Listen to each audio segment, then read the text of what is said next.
YouTube के इस channel में हम सभी अभ्यर्थियों का तहे दिल से स्वागत करते हैं। जो भी अभ्यर्थी हमारे चैनल के माध्यम से जुड़े हुए हैं तो शिक्षा जगत से संबंधित किसी भी खबर को सबसे पहले पाने के लिए आप हमारे चैनल को सब्सक्राइब कर सकते हैं और बेल आइकन को एक्टिव कर सकते हैं। तो जैसा कि आप सभी को ज्ञात है कि STT से रिगार्डिंग जो भी अपडेट आती है हम सीधे अपने चैनल के माध्यम से आपको पहुँचाने की कोशिश करते हैं। ऐसे में एक बड़ी अपडेट सामने उभर के ये आ रही है कि कल जो STT को लेकर सुनवाई हुई है उसके बाद कल जो STT को लेकर सुनवाई टली है, माफ़ कीजिएगा, सुनवाई को टाल दिया गया था। जैसा कि मैं आपको अपडेट नहीं प्रोवाइड कर सका, लेकिन मैं आपको बता दूं कि शिक्षा विभाग से रिपोर्ट मांगी गई थी कि वो अपना रिपोर्ट जो है वो हाई कोर्ट में ला के दे और जवाब तलब होगा विभाग के द्वारा।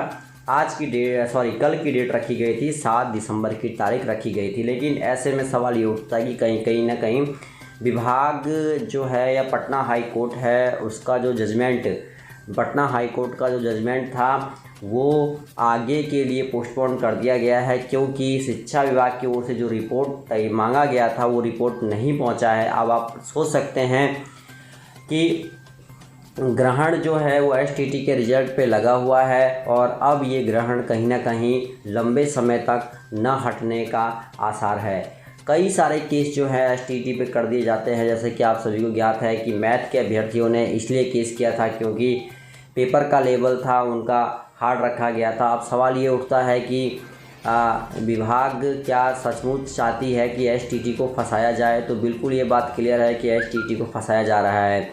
एक बात मैं आपको और बता दूं कि जब ऑनलाइन परीक्षा कराई गई थी तो कुछ शिफ्टों का पेपर जो है वो आपका आसान था, लेकिन कुछ शिफ्टों का पेपर जो था काफ़ी हार्ड था।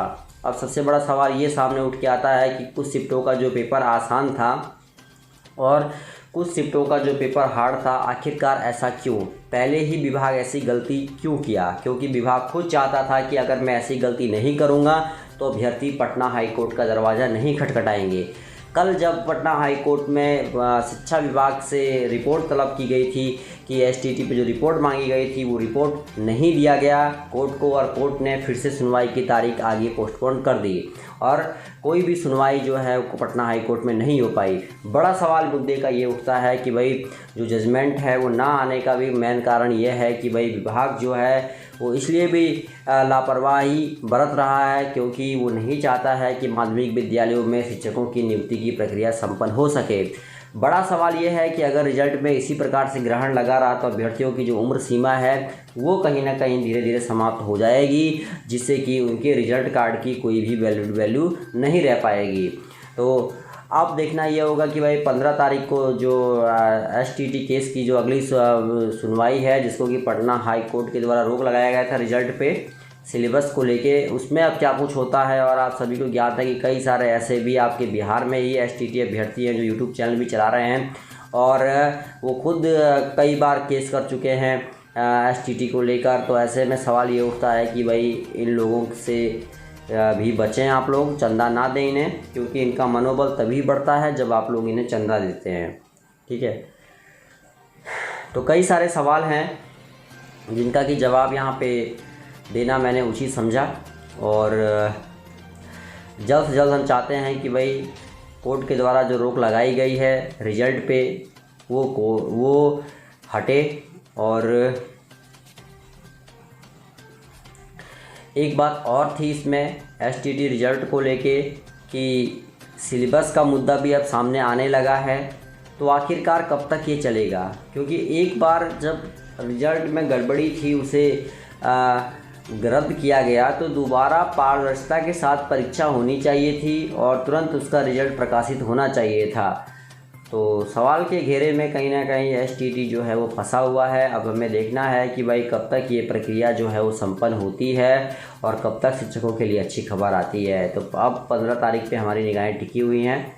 ठीक है, अब देखते हैं कि भाई आगे क्या कुछ होता है। चलिए आगे बढ़ते हैं। अब आगे देखिए, खबर आई है कि मेधा सूची प्रकाशन के लिए 2 शिक्षकों को करें प्रतिनियुक्त।